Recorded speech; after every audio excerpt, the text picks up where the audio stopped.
उसमें जो आपका टॉपिक है वो लास्ट टाइम हमने क्या किया था आपको मालूम है कुछ थोड़ा एनीथिंग यू नो हमने क्या जो टॉपिक डिस्कस किया था entrepreneurship development and business communication में क्या चीज कर रहे थे हम अंडर दिस एंटरप्रेन्योरशिप। क्यों अनीशा कोई जानते हो आप क्या था हमारा which was our topic which we discussed under entrepreneurship. Business leadership के बारे हाँ में वो तो स्किल्स ना हमारा बिजनेस लीडरशिप स्किल पे था। ठीक है ना जो बिजनेस लीडरशिप स्किल कि उसमें जो आपका बिजनेस में कोई भी जो लीडर है लीडरशिप में उसमें क्या क्वालिटी चाहिए। ठीक है ना उसको रिगार्डिंग दैट बिजनेस तो डिफरेंट जो उसके प्रिंसिपल थे लीडरशिप के वो डिस्कस किए थे। उसके जो करेक्टरिस्टिक्स थे वो हमने किए थे। ठीक है और आज जो है आपका है अगर आप उसमें टॉपिक में देखो तो आपके आज है ऑर्गेनाइजेशन स्किल। ऑर्गेनाइजेशन स्किल है। ठीक है ना उसके अंदर चाहे वो भी है प्रॉब्लम सॉल्विंग स्किल है फिर मॉनिटरिंग है एवेल्युएशन है। तो ये आज हम डिस्कस करेंगे कि what is that what does this organisation mean. ठीक है और जो ऑर्गेनाइजेशन का कोई आपको है आइडिया कई बार मैंने ये वर्ड आपको एक्सप्लेन भी किया है इन अदर टॉपिक्स आल्सो कि व्हाट इज ऑर्गेनाइजेशन। क्यों नेहा कोई बता सकते हो कि व्हाट इज ऑर्गेनाइजेशन किसको कहते हैं ऑर्गेनाइजेशन। एक वर्ड है ऑर्गेनाइज और फिर एक वर्ड बन गया ऑर्गेनाइजेशन है ना। सर जिसमें बिल्कुल अच्छे तरीके से काम करें हाँ प्रॉपर एक संगठन वो हाँ कोई भी मतलब जैसे कोई भी इंस्टीट्यूशन। ठीक है ना कोई यस भी जो आपकी संस्था है एनी टाइप ऑफ संस्था एनी टाइप ऑफ इंस्टीट्यूशन जैसे एक एजुकेशनल इंस्टीट्यूशन है वो भी एक ऑर्गेनाइजेशन है। एक जो फैक्ट्री है वो करो जिसमें एक इंडस्ट्रियल यूनिट है। ठीक है कोई अपना बिजनेस वो है यूनिट अगर कोई बिजनेस यूनिट है जो आपने कोई काम खोला हुआ है कोई भी जो मतलब ऐसा है सेल्फ बिजनेस है बेशक तो वो एक ऑर्गेनाइजेशन है। ठीक है ना ऑर्गेनाइजेशन के अंदर क्या होगा कि आपके जो वर्कर्स होंगे और को उनको वर्कर्स की अलग अलग पोजीशन होगी और फिर उसके अंदर जैसे आपका ये इंस्टीट्यूशन है तो ये भी एक ऑर्गेनाइजेशन है जिसमें आप you are getting the degree. तो इसके अंदर मतलब डिपार्टमेंट्स हैं डिफरेंट डिपार्टमेंट्स आर देयर। तो जो डिफरेंट एक्टिविटीज करते हैं तो उसका एक डिपार्टमेंट बना देते हैं जैसे आपका एग्रीकल्चर डिपार्टमेंट है फिर उधर मैकेनिकल डिपार्टमेंट है इलेक्ट्रिकल डिपार्टमेंट है जहाँ बीबीए है बीसीए है। तो ये सब डिफरेंट डिपार्टमेंट्स आर देयर जहाँ पे जो वर्कर्स हैं ठीक है ना वो काम करते हैं तो वो उसको हम ऑर्गेनाइजेशन कहते हैं। That is called the organisation. अब हम इसको टेक्निकली भी हम करेंगे इसको कि what does this organisation mean. और फिर है कि ऑर्गेनाइजेशन स्किल। ठीक है ना ऑर्गेनाइजेशन स्किल है क्योंकि अगर ऑर्गेनाइजेशन स्किल का मतलब कि आप किस तरह से एक बेटर परफॉर्मेंस लोगे ऑर्गेनाइजेशन की दैट इज द स्किल ना। कि यहाँ पे भी जैसे आप यहाँ पे हो तो जो फैकल्टी है या जो नॉन टीचिंग स्टाफ है उनको उनसे how to get the better performance from them. तो that is the organisation skill वो मतलब मैनेजमेंट की है कि how they get the better work from their employees from their workers. तो that is the organisation skill उसको organisation skill कहते हैं। फिर वो है कि प्रॉब्लम सॉल्विंग स्किल की प्रॉब्लम सॉल्विंग स्किल क्या होंगी how to tackle the different problems in the organisation. और फिर ये आपका एक इसमें शायद दिया हुआ है मॉनिटरिंग एंड अवेल्युएशन। अब कोई भी ऑर्गेनाइजेशन है कोई भी इंस्टीट्यूशन है जहाँ कोई भी संस्था है जहाँ कोई भी आपका बिजनेस यूनिट है तो उसमें मॉनिटरिंग और अवेल्युएशन ये बहुत ही जरूरी है। ये जो दो टर्म्स आप मतलब you must get it clear have your concept in your mind कि मॉनिटरिंग क्या है और एवेल्युएशन क्या है। मॉनिटरिंग क्या है, जब आप कोई भी काम करते हो, जैसे कोई भी ऑर्गेनाइजेशन है वो चल रही है, तो उसकी कोई भी बिजनेस प्लेस है तो उसकी मॉनिटरिंग बहुत जरूरी है। मॉनिटरिंग आप मतलब है कि क्या काम हो रहा है, कि what is the performance of that unit. तो उसको हम एक रेगुलर बेसिस पे उसकी मॉनिटरिंग करेंगे कि इसमें क्या काम हो रहा है, वर्कर्स काम कर रहे हैं कि नहीं कर रहे, वर्कर्स को देखना है, ठीक है ना। तो that is called the monitoring. और फिर एक वर्ड जो है उसके बाद में है एवेलुएशन। एवेलुएशन भी है ना, एवेलुएशन। एवेलुएशन का मतलब है, जैसे आपको अभी नहीं पता, किसी भी चीज को हम एवेलुएट करते हैं बाद में, कि जैसे कोई प्रोजेक्ट है, कोई भी हमने चलाया, तो उसकी हम एवेलुएशन करेंगे कि जो हमने ऑब्जेक्टिव सेट किए थे, जैसे हमने बिजनेस में कहा कि इस साल हमारा इतना प्रॉफिट होना चाहिए, इस साल में हमारी इतनी एडमिशंस होनी चाहिए, ठीक है। तो ये जो है कि कोई भी हम कोई जो गोल सेट करते हैं, कोई ऑब्जेक्टिव सेट करते हैं, तो उसकी अचीवमेंट कहाँ तक हुई, कि ना, how did we fared in that to get the goal achieved, कि हमने गोल जो उसको अचीव किया, जहाँ किया तो कितने परसेंट अचीव किया। तो दैट इज दी एवेलुएशन। ये जो एवेलुएशन है, ये दोनों चीजें बहुत जरूरी हैं। अगर हम कोई प्रोजेक्ट स्टार्ट करते हैं, एनीथिंग वी डू, जैसे गवर्नमेंट है, गवर्नमेंट क्या करती है कि कोई भी एनी प्रोजेक्ट दे, सपोज कर लो कि जैसे ये स्वच्छ अभियान था, इट वाज एन, ये जैसे आपको पता ही है कि मोदी जी ने स्टार्ट किया था स्वच्छ अभियान, कि हमें भारत को साफ रखना है, सुंदर बनाना है। तो वो प्रोजेक्ट तो चल पड़ा, ठीक है ना, दैट प्रोजेक्ट गेट इम्प्लीमेंटेड, जो अभी भी चल रहा है। अब उसमें कई चीजें होती हैं, कि ये नहीं कि मैं गवर्नमेंट को कह रहा हूँ, जहाँ प्राइवेट को ऐसे कह रहा हूँ, कि ये हमारे में है कि जब हम उस चीज को चलाते हैं, मतलब वो चीज चल तो पड़ती है, इम्प्लीमेंटेशन स्टेज स्टार्ट हो जाती है, चीज स्टार्ट हो जाएगी, लेकिन अब हम दोनों चीजें नहीं कर पा रहे। कोई भी चीज जो है, चाहे वो प्राइवेट में है चाहे गवर्नमेंट में है, ना तो उसकी मॉनिटरिंग होती है, ना तो हम देखते हैं कि कहाँ तक हम उसको जो है, जो परफॉर्मेंस है उसकी क्या चल रही है प्रोजेक्ट की। और एवेल्युएशन तो बड़ी दूर की बात है, एवेल्युएशन तो हम बिल्कुल करते ही नहीं है। हमारे वो ऐसा है ही नहीं है कि हमने जिस ऑब्जेक्टिव्स के लिए कोई वो काम स्टार्ट किया था, कोई प्रोजेक्ट स्टार्ट किया था, तो उसकी मतलब हमने किस लेवल तक उसको अचीव किया। तो इसको कहते हैं कि एवेल्युएशन।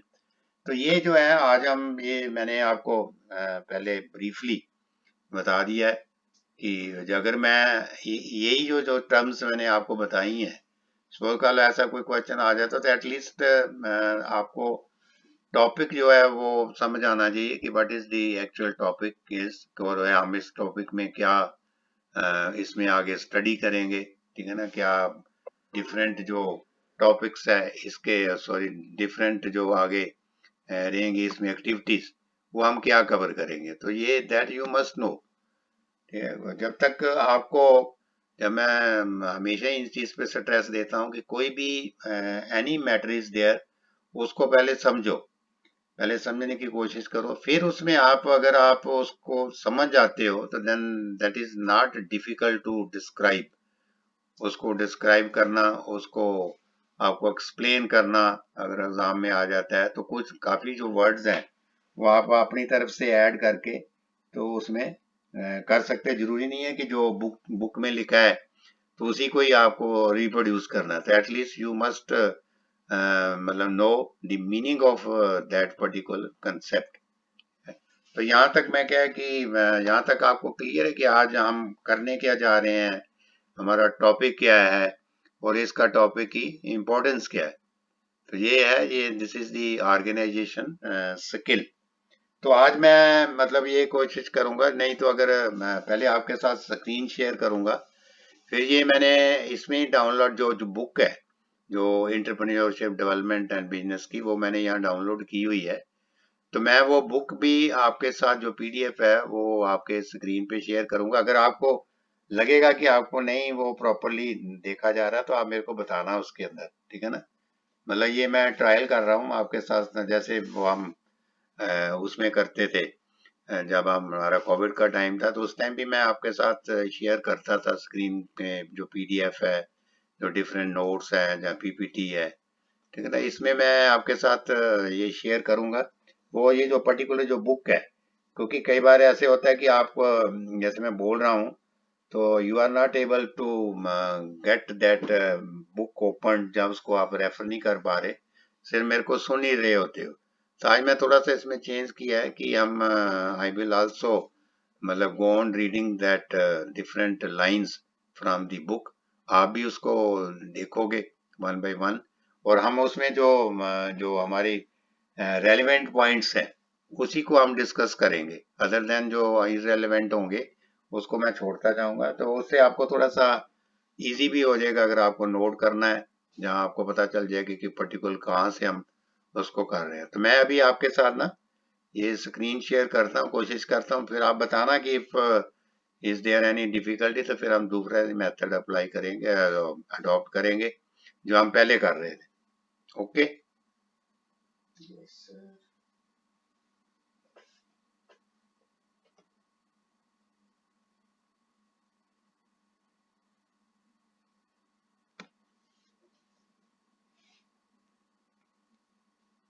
आवाज नहीं आ रही सर। हाँ, आवाज नहीं आ रही? नहीं आएगी, अभी मैं बोला ही नहीं है कुछ भी, अभी मैं बताता हूँ। अभी मैं आपके साथ ना सिर्फ बुक जो है वो करूंगा शेयर। अभी देखता हूँ मैं करके ना।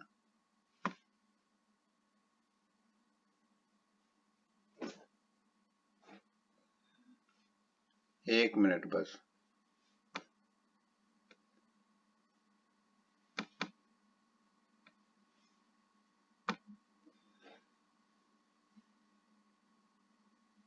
आ रही आवाज आ रही है जहाँ हुई है आपके साथ बुक दिखाई दे रही है? हेलो। हाँ जी सर, हो रही है। हाँ आ रही है ना, बुक आ रही है। मतलब ये यस आपको sir. Entrepreneurship development and business communication आ रहा है ना, ये दे रही है दिखाई? Yes, sir. हाँ, इसका जो है ना ये मैं जा रहा हूँ जो 70 पेज है, दिस इज ऑन 70 पेज। तो मैं वो कर रहा हूँ अभी, ये आया है अभी, मैं आपको बता देता हूँ।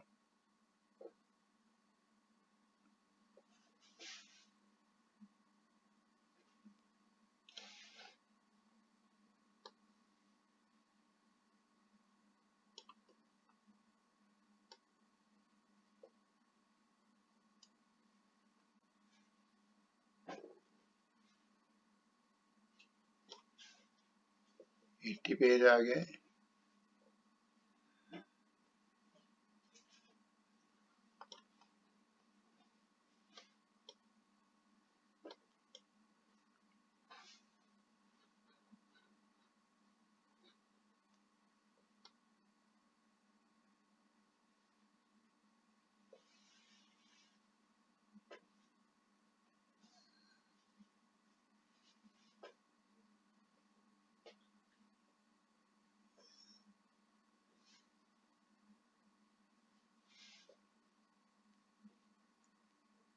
ये आ गया आपका, एक मिनट।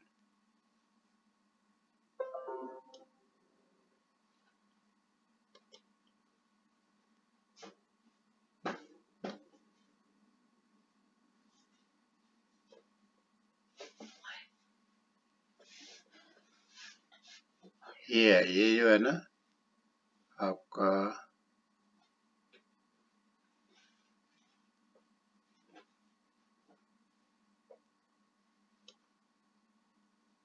थोड़ा एक मिनट।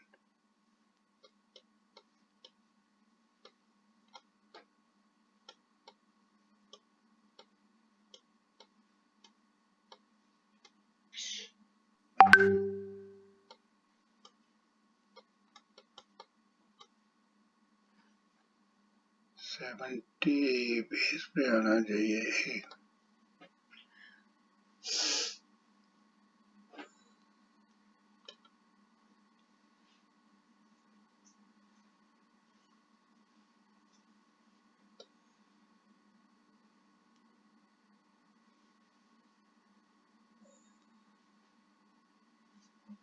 कहाँ चला गया ये? पेज नहीं आ रहा ये, एक मिनट।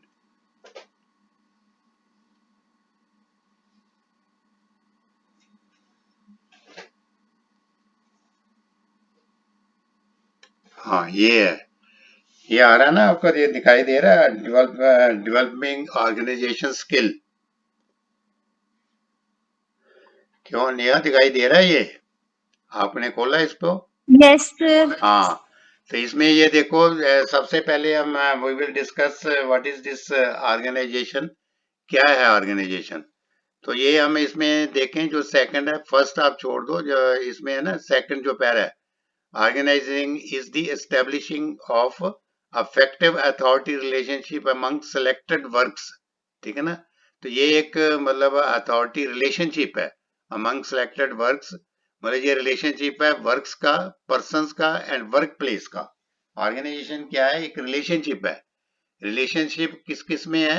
एक तो वर्क्स का है कि क्या काम करना है, कौन से पर्संस हैं, and work place, in order for the group to work together efficiently. To work together efficiently मतलब अच्छी तरह से, मतलब अच्छी परफॉर्मेंस हो, तो उसमें एक काम करना है, उसको हम ऑर्गेनाइजेशन कहते हैं। Organising is the establishment of, ये जो यहाँ पे मैं कर्सर लगा रहा हूँ, organisation is the establishment of effective authority relationship. आप इतना ही याद रखो कि this is the relationship among works, persons and workplace in order for the group to work together efficiently। ये जी.आर. टेरी ने कहा है। जी.आर. टेरी को मतलब इसके होंगे एंटरप्रेन्योरशिप डेवलपमेंट के एक्सपर्ट, ठीक है ना। तो फिर आगे लिखा है कि in general organising refers to arranging everything in orderly form, ठीक है ना। ऑर्गेनाइजिंग का मतलब ही ये है ना कि एक चीज प्रॉपर वे से वो रखी, मतलब उसको चलाएं। In general words organising refers to arranging everything in orderly form and making most effective use of resources. ये बहुत वर्ड्स यहाँ पे है, most effective use of resources. जो आपके पास रिसोर्सेज हैं, जो आपके पास इंफ्रास्ट्रक्चर, जैसे आपका इंस्टीट्यूशन है, उसमें जो भी आपके पास इंफ्रास्ट्रक्चर हैं, उसका एफिशिएंट यूज हो, ठीक है ना, एफिशिएंट प्रॉपर यूज हो, तो मतलब वो अंडर यूटिलाइज चीजें ना रह जाएं। When the managers are performing organizing functions, it results in creation of an organizational structure which shape the system of working। अगर आप ये नहीं भी लिखते तो कोई नहीं है, मतलब दो तीन चीजें आपको क्लियर होगी कि ये एक जो रिलेशनशिप है between the work persons and work place, organisation का मतलब। दूसरा है कि organisation refers to arranging everything in orderly form and making most efficient use of resources, ठीक है ना। रिसोर्सेज का एफिशिएंट यूजेज हो रहा है। रिसोर्सेज का मतलब है कि जैसे आपके वहां पे, जैसे आप एक institution, suppose call education institution में है, तो उसके रिसोर्सेज क्या है? वहाँ के जो फैकल्टी मेंबर्स हैं, वहाँ के जो क्लरिकल स्टाफ है, फिर आपके जो लेबोरेटरीज हैं, फिर आपके जो क्लासरूम्स हैं, जो आपके प्रोजेक्टर्स हैं जो लगे हुए, मतलब जो भी आपकी जो टीचिंग एड्स हैं, उसका प्रॉपर यूज हो, ये इसको कहते हैं जो आपका एक ऑर्गेनाइजेशन, जहाँ ऑर्गेनाइजिंग। और फिर है कि ऑर्गेनाइजेशन प्रोसेस में क्या होगा। अब ऑर्गेनाइजेशनल प्रोसेस क्या होगा? ऑर्गेनाइजेशनल प्रोसेस में क्या होगा? Identification and division of work. सबसे पहले ये होता है कि जो भी कोई ऑर्गेनाइजेशन होगी, उसमें पहले आइडेंटिफाई करना है कि कौन से काम है, कौन से काम है, मतलब इसमें हमें क्या क्या करना है। फिर उन काम की डिवीजन करनी है, उसको बांटना है काम को सबके वर्कर्स में। ये इसका मतलब ये आइडेंटिफिकेशन, पहले कामों की आइडेंटिफिकेशन करनी है, फिर उन काम को बांटना है। तो ये इसमें यही लिखा हुआ है, मैं पूरा ही लाइन पढ़ूंगा, आगे स्टार्टिंग में देख लो। Organisation function begins with the division of total work, जो टोटल काम है उसको डिवीजन करना है इनटू स्मॉलर यूनिट्स, और each unit of total work is called a job and an individual in the organisation, जैसा मैं यहाँ से पढ़ रहा हूँ, and an individual in the organisation is assigned one job only. तो मतलब यहाँ से आपको क्लियर हो जाता है कि पहले आइडेंटिफाई करने हैं कि कौन कौन सी जॉब्स है, वो काम है, फिर उनकी डिवीजन करनी है, और फिर next is grouping the job and departmentalisation. आपने जॉब्स की ग्रुपिज्म कर दी, फिर जो सिमिलर टाइप की एक्टिविटीज हैं जो काम की, उसका एक डिपार्टमेंट बना देते हैं। जैसे आपका एग्रीकल्चर डिपार्टमेंट है, मैकेनिकल डिपार्टमेंट, ऐसे ही वहां पे जो आपको दूसरी ऑर्गेनाइजेशन डिपार्टमेंट्स होती हैं, वहां पे एचआरडी डिपार्टमेंट होता है, अकाउंट्स डिपार्टमेंट होता है, ठीक है ना, वहां अलग अलग डिपार्टमेंट्स होते हैं।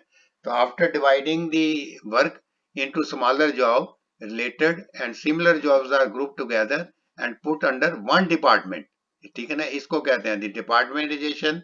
A grouping of job can be done by the organization in different ways, ठीक है। तो जो अलग अलग तरीके से उसका वो देखते हैं कि अपने कन्वीनियंस के हिसाब से कि इसकी कैसे डिपार्टमेंटाइजेशन की जाए। तो यहां तक क्लियर हुआ ना आपको, आ रहा समझ? हेलो, आवाज आ? Yes. हाँ, मैंने कहा समझ आ रहा है ना, आप देख रहे हो साथ साथ में। मैंने जो थोड़ा ये इसको डिफरेंट वे में कोशिश कर रहा हूँ कि आपको ये अंडरस्टैंड करने में ना हो। आगे इसमें ना वो है फंक्शनल डिपार्टमेंटाइजेशन, डिवीजन ऑफ डिपार्टमेंटाइजेशन। अगर आप इसको करना चाहो तो ठीक है, और you should go through the book. और थर्ड है असाइनमेंट ऑफ ड्यूटीज। ये बड़ी इंपॉर्टेंट चीज है कि जो आपको ड्यूटीज असाइन करनी है आफ्टर डिवाइडिंग दी ऑर्गेनाइजेशन इनटू स्पेशलाइज्ड डिपार्टमेंट। जैसे एग्रीकल्चर डिपार्टमेंट हो गया, जैसे मैं आपको एग्जांपल दे रहा हूँ इसमें, ह्यूमैनिटी डिपार्टमेंट है, जैसे जो आपके बड़े बड़े कारपोरेट ऑफिस होते हैं ना, बड़े बड़े जो जहाँ पे अच्छे हैं, जैसे अंबानी का ग्रुप है, अडानी का ग्रुप है, रिलायंस ग्रुप है, ठीक है ना, तो वहां पे एचआर डिपार्टमेंट होते हैं, human resources department. So after dividing the organization into specialized department, each individual working in different department is assigned a duty matching to his skill and qualification. तो मतलब उसके हिसाब से उसको जो काम की ड्यूटी दे दी जाती है कि आपको ये वाला काम करना है, जो उसकी स्किल है, जो उसकी क्वालिफिकेशन है, जो वो काम जानता है। फिर है नेक्स्ट जो है फोर्थ है एस्टेब्लिशिंग रिपोर्टिंग रिलेशनशिप। ये बड़ी इंपॉर्टेंट है, establishing reporting relationship. After grouping the activities in different departments, the employees have to perform the job, and to perform the job every individual needs some authority. So in 4 steps the organizational process, all the individuals are assigned some authority. तो मतलब उनको एक authority दी जाती है। Establish reporting relationship means कि उनको जो जितने भी जो वर्कर्स हैं, जो उनकी स्किल के हिसाब से जो भी वो काम करते हैं, उनमें उनको अथॉरिटी दी जाती है, need some authority. So in the 4th step organizational process, all the individuals are assigned some authority matching to the job they have to perform. तो मतलब जो उनको करनी है, जॉब परफॉर्म करनी है, उसके हिसाब से उनको अथॉरिटी दी जाती है। तो ये यहाँ तक जो 4 पॉइंट्स हैं कि आपको पहले हमने किया कि व्हाट इज ऑर्गेनाइजेशन, कि ऑर्गेनाइजेशन होती क्या है, फिर हमें कि ऑर्गेनाइजेशन प्रोसेस में क्या क्या करना है, पहले वर्क की डिवीजन करनी है, फिर उसके डिपार्टमेंट्स बनाने हैं, ठीक है, और फिर उसकी ड्यूटीज परफॉर्म करनी है, और फिर रिपोर्टिंग रिलेशनशिप करना है। आगे आता है यूज ऑफ चेकलिस्ट। इसमें ये करने की कोई नहीं है, आपके उसमें नहीं है, ये जस्ट ऐसे ही बताया है कि help your child get into the habit of using to do list. Checklist can be used to list assignments and household chores and to remind children to bring appropriate material to class. ये एक example दी हुई है उसने। Organisation homework assignment, then set a designated study space. ये भी कोई इतना नहीं है, कीप ऑर्गेनाइजेशन नोटबुक्स, ये सारा उसके बारे में दिया हुआ है, but that is not in your. अब यहाँ पे शुरू होता है ये वाला जो मैं जहाँ पे आप बता रहा हूँ, ये व्हाट इज ऑर्गेनाइजेशन स्किल, जो आपके टॉपिक के साथ रेलिवेंट है। हमारा टॉपिक यही है ना कि ऑर्गेनाइजेशन स्किल। पहले हमने ऑर्गेनाइजेशन पढ़ी कि व्हाट इज द ऑर्गेनाइजेशन, फिर उसमें है कि डिवीजन ऑफ वर्क कैसे रहता है, डिफरेंट जो ग्रुप्स हैं। अब ये बात यहाँ पे स्टार्ट होती है ऑर्गेनाइजेशन स्किल। ये इंपॉर्टेंट चीज है सबसे, जो आपके टॉपिक के साथ रिलेटेड है। तो यहाँ पे है कि organisation skills are those related to creating structure and order, boosting productivity. ये वर्ड, ये देखो, ये जो वर्ड है बूस्टिंग प्रोडक्टिविटी, ये जो मैं आपको हाईलाइट भी कर रहा हूँ, boosting productivity. Organisation skills are those related to creating structure and order. Boosting productivity means कि वहां की प्रोडक्शन बढ़े, वहां की परफॉर्मेंस बढ़े, ठीक है ना, बूस्ट करना उसको। एंड प्रायोरिटाइजिंग टास्क, और जो टास्क जो हमने काम करने हैं उसकी प्रायोरिटी की जाए। That must be completed immediately, उसको हमें इमीडिएटली कंप्लीट करना है, versus those that can be postponed, delegated to another person और एलिमिनेट ऑल टुगेदर। मतलब है कि हमें उस चीज को पोस्टपोन नहीं करना, हमें उसको इमीडिएटली उस टास्क को प्रायोरिटी देनी है, ये है। Maintaining strong organisation skills can reduce the chances of developing poor work. ये देखो, ये बड़ी अच्छी जो लाइन लिखी है ये वाली, कि मेंटेनिंग स्ट्रॉन्ग ऑर्गेनाइजेशन स्किल, अगर हम स्ट्रॉन्ग ऑर्गेनाइजेशन स्किल डेवलप करेंगे, that can reduce the chances of developing poor work. जो हमारा परफॉर्मेंस नहीं अच्छी आती, उससे हमारी ये है वो जो है वो चांसेस जो है कम हो जाएंगे। Habits such as procrastination, clutter, miscommunication and inefficiency. अगर हम ऑर्गेनाइजेशन स्किल प्रॉपर वे से करेंगे तो हमारे जो काम पुअर काम होता है उसके चांसेस कम हो जाएंगे।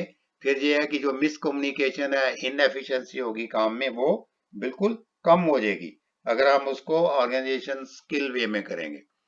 तो ये नीचे लिखा है कि managers look the employees who can not only keep their work and their desk organised but for those who can also adjust quickly to organize the structure of the company। तो इसमें बहुत कुछ है, लेकिन आप जो मैंने आपको स्टार्टिंग में तभी मैं आज आपको बुक से करवा पा रहा हूँ, क्योंकि मैं जो आपको रेलिवेंट पॉइंट्स हैं आप सिर्फ उसी को करो, क्योंकि आप इतना ज्यादा तो वहां पे रिप्रोड्यूस नहीं कर पाओगे। और जितना आप मतलब इसको जो टू दी पॉइंट है, जो रेलिवेंट पॉइंट्स है, उसी को ही आप उसको you should go through those points. और इंटरनल एंड आगे है internal and external organisation skills. Internal organisation skills है, organisation skills encompass more than simply keeping a clutter free desk।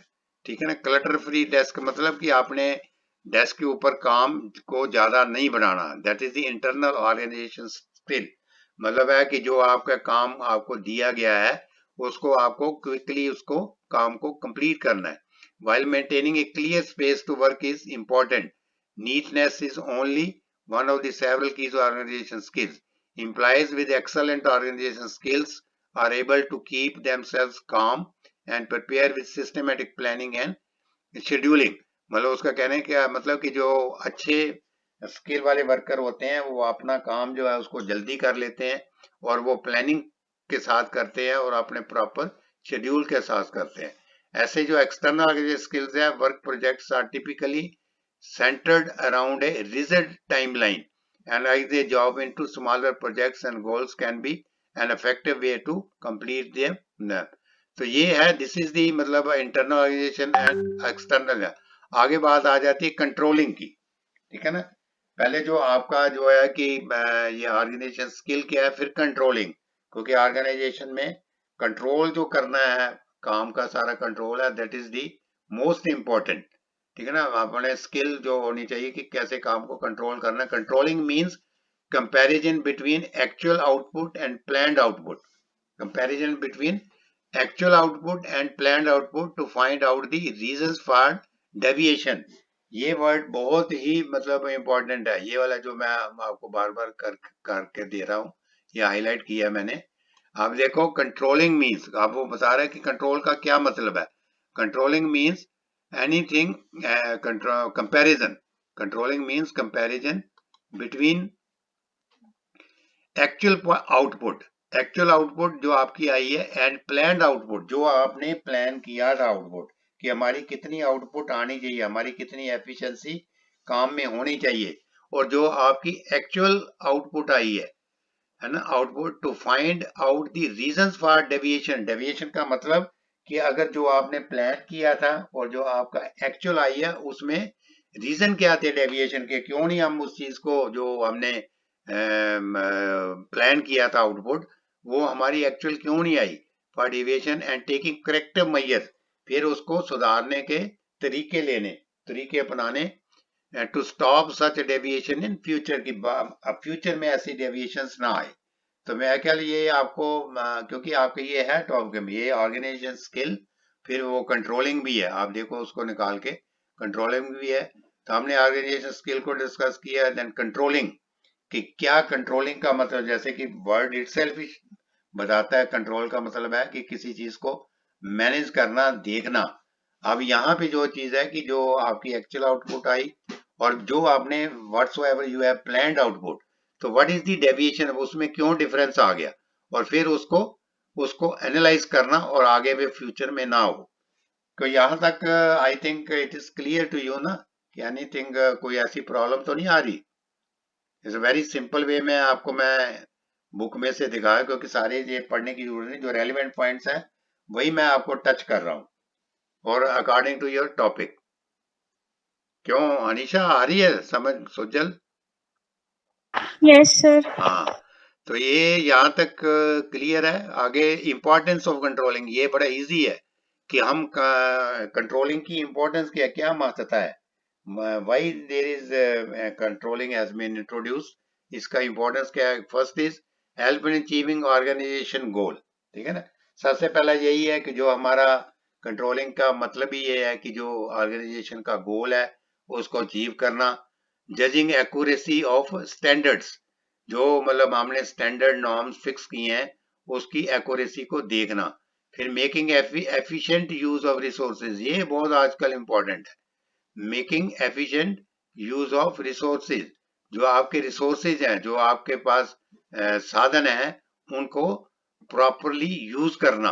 और फिर है then is improving employees motivation, ये भी बहुत है कि इम्प्रूविंग एम्प्लॉइज मोटिवेशन, कि जो आपके संस्था के कर्मचारी हैं, जो आपके जो वर्कर हैं, उनको मोटिवेट करते रहना कि उनकी जो है कि जो उनका सेल्फ कॉन्फिडेंस है वो मतलब उनका लूज ना हो, ठीक है। तभी है इम्प्रूविंग एम्प्लॉइज मोटिवेशन, वो किसी भी टाइम पे उनमें कोई नेगेटिव थिंकिंग ना आए, उनको मोटिवेट करना कि आप अच्छा काम करो। Then ensure order and discipline, discipline को मेंटेन करना।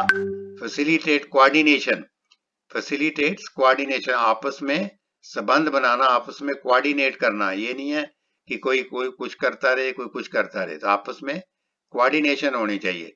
Then help in improving performance of employees, self appraisal report, self appraisal report, ये वाली जो चीज है सेल्फ अप्रेजल रिपोर्ट, कि जब भी अब जब आप भी कहीं किसी ऑर्गेनाइजेशन में जाओगे, गवर्नमेंट में सेल्फ अप्रेजल रिपोर्ट होती है। प्राइवेट का जो अच्छी कारपोरेट कंपनीज हैं उसमें ये सेल्फ अप्रेजल रिपोर्ट है। आपको 1 साल के बाद जब आप काम करते हो तो आपको वो पूछते हैं, आपको खुद एक अप्रेजल रिपोर्ट देनी होती है, कुछ पैरामीटर्स उन्होंने फिक्स किए होते हैं, उसके ऊपर वो आपसे रिपोर्ट मांगते हैं कि how you have performed during this particular year, financial year में आपने जो एनुअल ईयर में क्या क्या काम किए, सेल्फ अप्रेजल।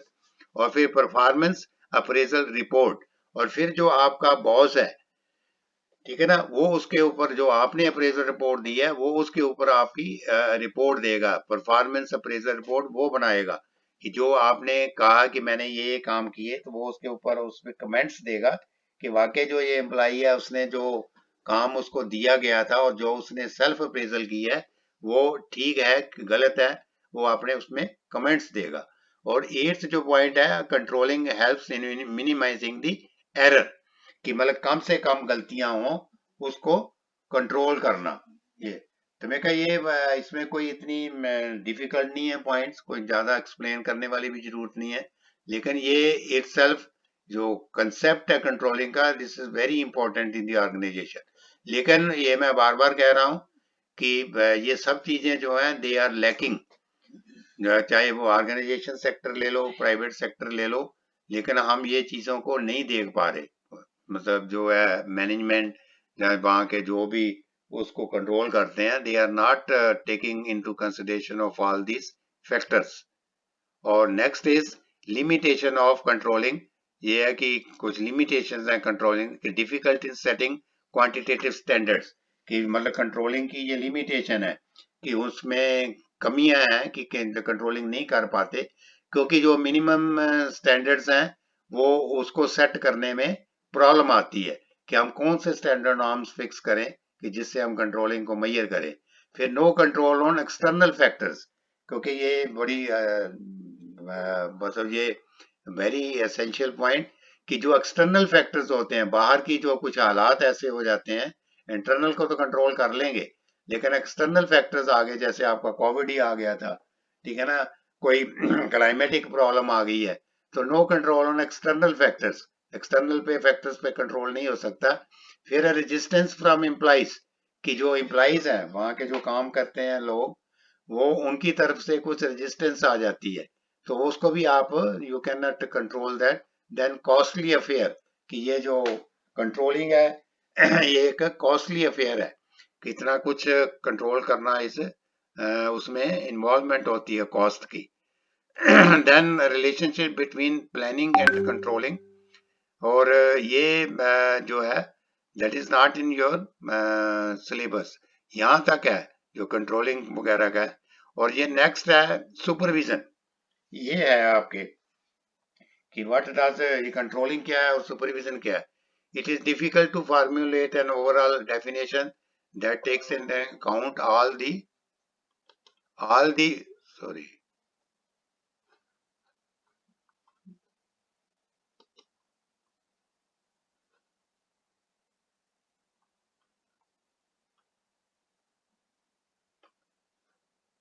हाँ ये थोड़ा एक मिनट ये ना,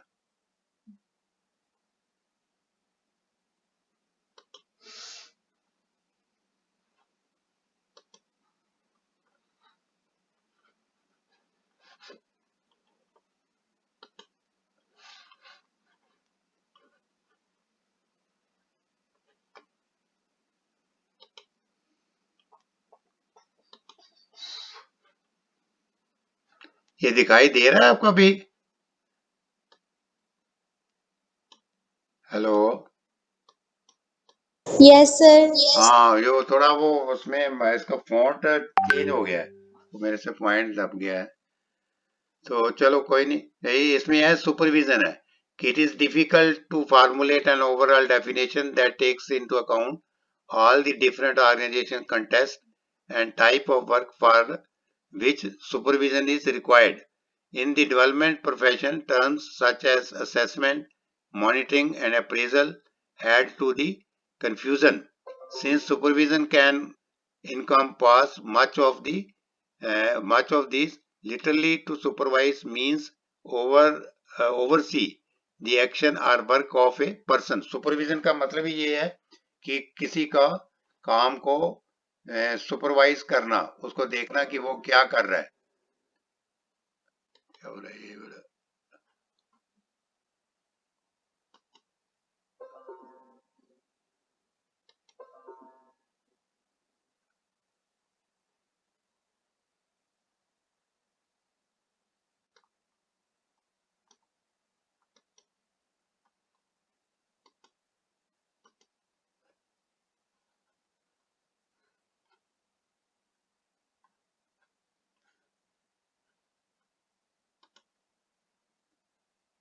ये ना बड़ा वो हो गया है।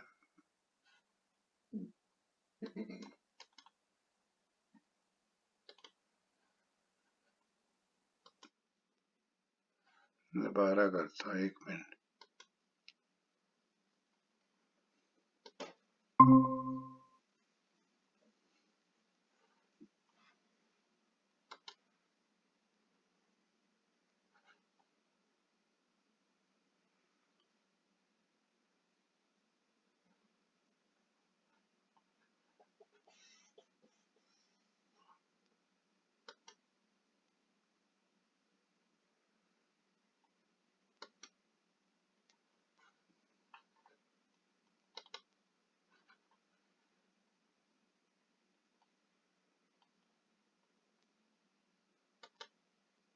Hello, sir.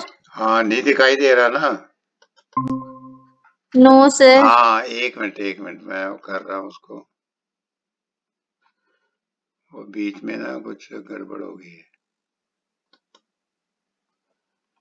अभी आ रहा है? हेलो?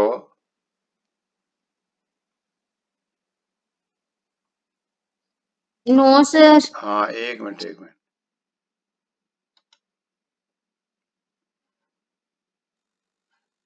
शेयर नहीं हो रहा ना।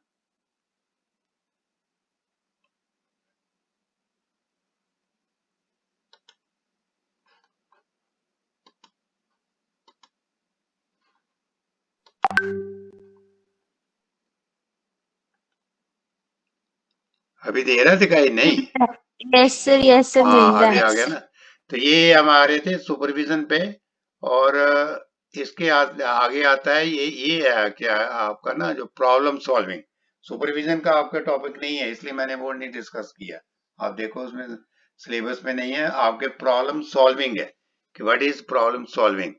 The problems are the centre of what many people do at work every day. ठीक है ना, मतलब जहाँ हर जगह पे प्रॉब्लम्स आती हैं, whether you are solving a problem for a client, internal और external, supporting those who are solving problem or discovering new problems to solve the problems you face can be large or small, simple and complex, and easy or difficult। ये problem के बारे में बता रहा है कि problem का क्या मतलब है। Problems are all are at the centre of what people do at work every day. मतलब जहां भी आप काम करते हो, तो जैसे अभी आप बता रहे थे प्रॉब्लम, तो कोई भी ऑर्गेनाइजेशन है वहां पे प्रॉब्लम्स आएंगी आएंगी जहां पे वो काम करते हैं। Whether you are solving a problem for a client, supporting those who are solving problems or discovering new problems to solve। The problems you face can be large or small, जहाँ बड़ी होंगी छोटी होंगी, simple or complex, and easy or difficult। A fundamental part of every manager's role is finding ways to solve them। जो एक manager वहां का होगा, जो मैनेजमेंट होगी, उसका ये फंडामेंटल पार्ट है कि वो प्रॉब्लम को सॉल्व करे। So being a confident problem solver is really important to your success. अगर आप प्रॉब्लम आपको सॉल्व करते हो तो you get the success. Much of that confidence comes from having a good process to use when approaching a problem. तो ये सारा जो है प्रॉब्लम का है। आगे जो स्टार्ट होती है बात, जो मॉनिटरिंग एवेल्युएशन की, ये आपके है मॉनिटरिंग एवेल्युएशन, जिसके बारे में मैं आपको लास्ट में बताया था कि what is monitoring and what is evaluation. आप अपने टॉपिक में देखो तो that is there. Monitoring evaluation are the two management tools. यहाँ से इंपॉर्टेंट स्टार्ट होता है आपका जो इसका रेलिवेंट पॉइंट है। Monitoring and evaluation are the two important tools that help in keeping a control on the business activity as well as raising the level of performance। कि वो कहता है कि मॉनिटरिंग और जो आपकी एवेल्युएशन है, ये जो मैनेजमेंट, ये सो मैनेजमेंट के दो इंपॉर्टेंट टूल्स है जिससे आप अपने बिजनेस की जहाँ एक्टिविटी की परफॉर्मेंस देखते हो। अब देखता है कि ये अब बता रहे हैं कि मॉनिटरिंग क्या है।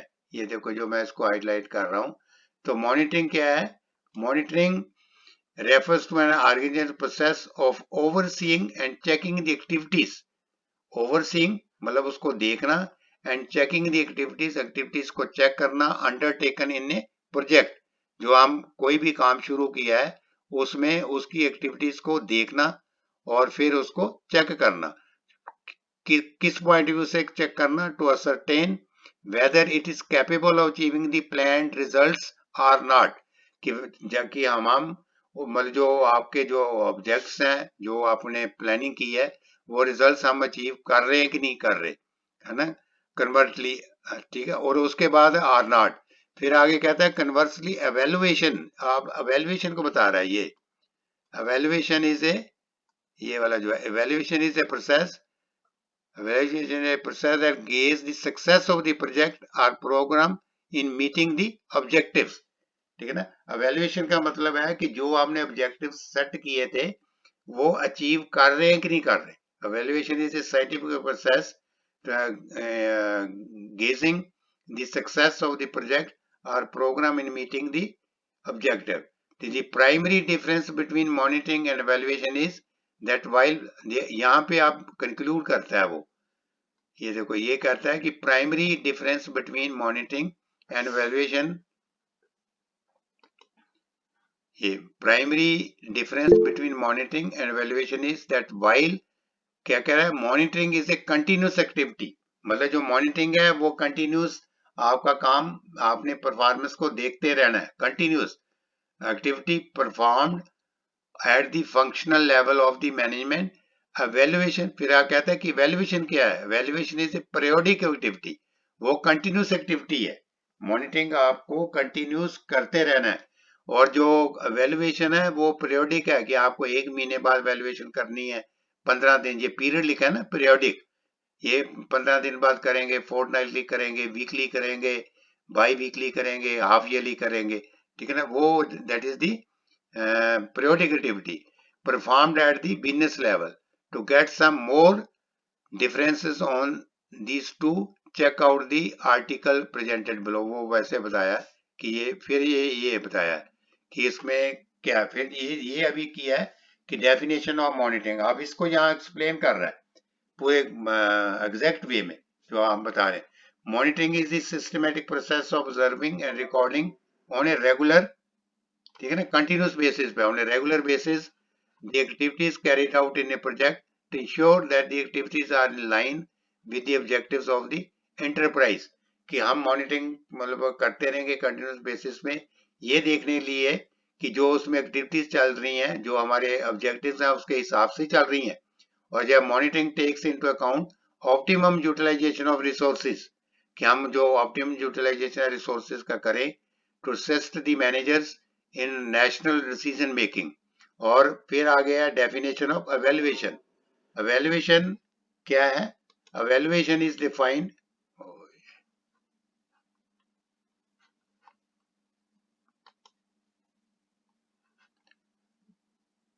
हाँ, एवेल्युएशन इज डिफाइंड, क्या हो जाता है ये बीच में ना, हाँ, evaluation is defined as the analysis of continued or complete project to determine impact the sustainability by comparing the result। मतलब यह है कि वैल्यूएशन का मतलब है कि जो हमने ऑब्जेक्टिव्स सेट किए थे, ठीक है ना, जो हमने ऑब्जेक्टिव, देखो valuation is defined as an objective and rigorous analysis of a continuing or complete project to determine its significance, effectiveness, impact and sustainability by comparing the result while the set of standards।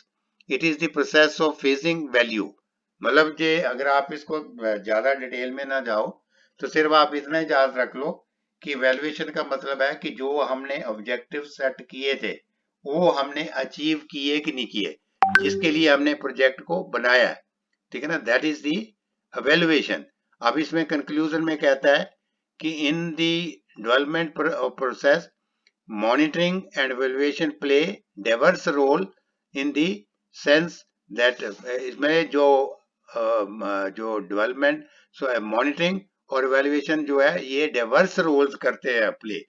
क्या है कि in sense that monitoring is an organizing process where the evaluation is performed periodically, ठीक है ना, उसमें आपको continuous basis पे करनी है मॉनिटरिंग, लेकिन जो evaluation है वो periodically करनी है, 15 दिन बाद, 30 दिन बाद।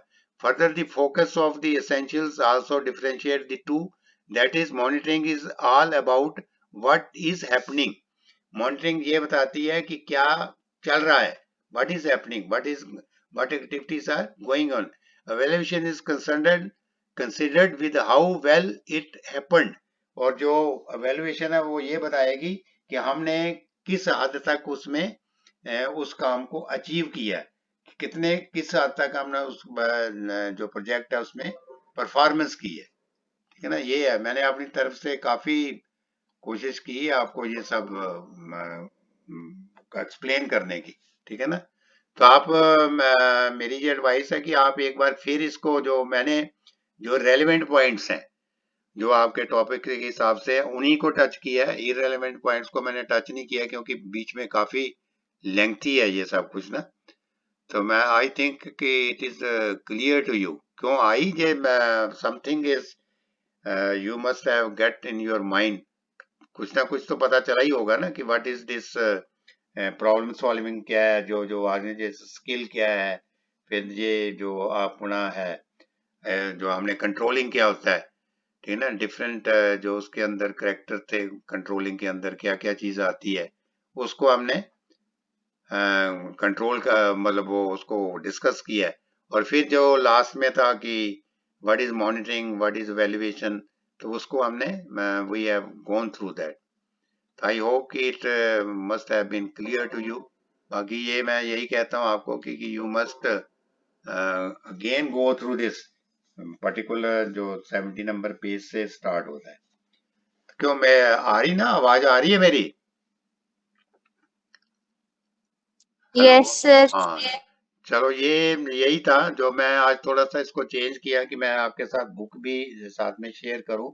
लेकिन बीच में कुछ आई है कि कई बार वो क्लिक करने में ना कहीं कोई प्रॉब्लम आ जाती है। तो नेक्स्ट टाइम हम देखेंगे कि जो बेटर वे है वो एक अडॉप्ट करें कि जिससे आपको मतलब आप बुक को भी साथ साथ में देख पाए, ठीक है ना, और मेरे को भी सुन पाए, और यहाँ से हम उस चीज को म्यूचुअल जो आपस में डिस्कशन करके इसको क्लियर कर पाए, ठीक है ना। उसमें क्या कि जो पहले मैं कर रहा था कि आई वॉज ओनली मतलब जो आपको सिर्फ बता ही रहा था, आप सुन ही रहे थे, तो you are not going through the book actually, तो आपको डिफिकल्ट होता था बुक को रेफर करना। तो मैंने साथ साथ ये कोशिश की कि अब आज कि आपको बुक से भी दिखाया जाए, और दूसरा जो मैं उसके डिस्कस क्लैरिफाई करने की कोशिश करूं, वो भी आपको मतलब मिले, वो जो आपको इनपुट है। तो ठीक है, यहाँ तक। नेक्स्ट टाइम जो है कि नेक्स्ट वीक हम ऐसे अडॉप्ट करेंगे कि जो पुराना जो होगा, what's ever we have study the last topic, ठीक है ना, उसको हम म्यूचुअल अपनी डिस्कशन के बाद से ही स्टार्ट करेंगे और एक तरह की रिवीजन करेंगे, और रिवीजन करने के बाद फिर आगे स्टार्ट करेंगे। क्योंकि ऐसा ना हो कि वन वे हो कि मैं आपको बताता जाऊं तो आप ठीक है सुन तो रहे होंगे लेकिन उसको रिमेम्बर भी करना है, और हम उसको दोनों तरीके अपनाएंगे। साथ साथ में नया जो आगे टॉपिक होगा उसको भी करेंगे, और जो पुराना जो हमने डिस्कस किया उसकी भी जो है उसको रिवीजन भी करेंगे विद म्यूचुअल डिस्कशन, ठीक है ना। मैं भी आपसे कुछ पूछूंगा कि आप इसके बारे में बताओ, और साथ में मैं उसको ऐड करूंगा, तो दोनों तरफ से ऐसे चलेगा, क्योंकि ये that should not be the one way traffic, ठीक है ना। तो ठीक लगा ना आपको ये जो एक नया ट्रायल है करने का? क्यों, ठीक है? Yes, sir. हाँ, चलो। हाँ, नेक्स्ट टाइम हम इसको करेंगे, मैं और इसको कोशिश करूंगा और इसको फाइन वे में प्रेजेंट करने की। अभी आज एक दो पॉइंट्स में कहीं होगी है प्रॉब्लम। तो नेक्स्ट जो अब हम next week on Monday we will meet, तो then there will be an updation in that. Okay then, thank you for your patience listening, ठीक है ना। Have a good day. Sir, good night. Okay, good night, good night. Okay, bye.